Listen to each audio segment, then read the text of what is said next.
"1400 years ago, Arabia was a pilgrimage site and center of trade.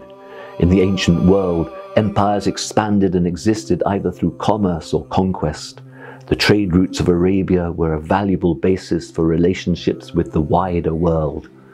The original alliance of virtue, Hilf al-Fudul, was established in early 7th century Common Era Mecca in the house of Abdullah ibn Judan, one of the city's leading men. Its purpose was to defend the weak and innocent against the rapaciousness of those more powerful. The Prophet of Islam, Muhammad, may God bless him and grant him peace, and the first of the rightly guided caliphs, Abu Bakr, were both present when the alliance was formed, though it was before Muhammad's prophethood.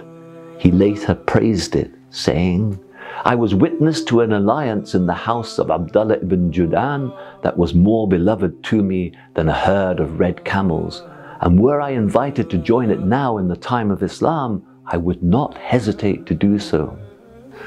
The reason for the formation of this alliance was that the Quraysh, the people of Mecca, had just ended the sacrilegious war, Harb al-Fijar, and as often happens following such wars, gangs of bandits and thieves sprang up to fill the void. But the immediate call for the alliance was a trader who had come to Mecca from Yemen to sell his goods. The man who bought them from him, Al-Asi ibn Wa'il, despite being from the Meccan nobility, was dishonest and unjust. When Al-Asi refused to pay the Yemeni the agreed price and the latter's efforts to gain his rights failed, the Yemeni trader ascended Mount Safa at sunrise and called out, saying, "O Quraysh, shouldn't a visitor to Mecca without family or kin be treated justly and not taken advantage of? If this is how you treat people, how will you treat pilgrims who come to fulfill their rights? Holy places should be properly protected. Guardianship should be in the hands of the noble. Liars and cheats should have no share in it." Hearing this, Az-Zubair ibn Abdul Muttalib, the uncle of the Prophet, peace be upon him, stood up and said, "This cannot be allowed to continue." He summoned the tribes of Banu Hashim, Banu Tamim and Banu Zuhra, and they formed the Hilf al-Fudul, the alliance of virtue, agreeing that not a single soul shall be aggrieved in Mecca so long as Mount Thubair remains standing. Now mankind is more aggrieved than ever in every possible way, from the indignities of poverty and oppression to the ravages of war and violence, and the humiliation of slavery and trafficking.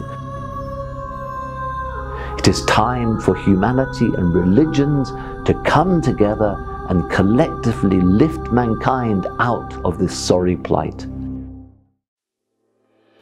At the start of February 2018, over 200 religious leaders and senior politicians from the 3 Abrahamic faiths and other world religions gathered at a hotel in Washington to launch the modern alliance of virtue between religions.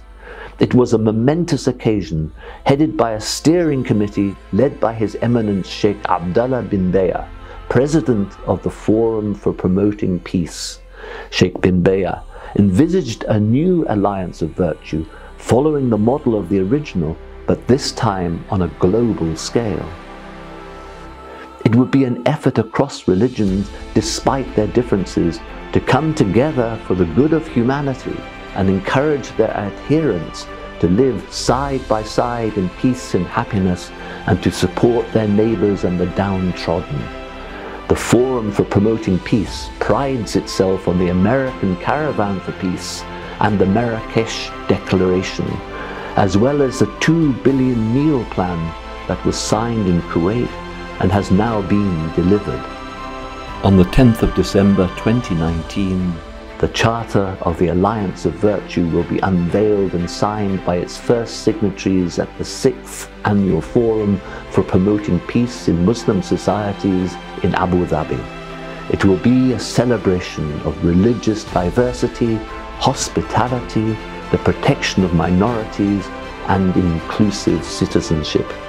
Truly a moment for mankind to celebrate.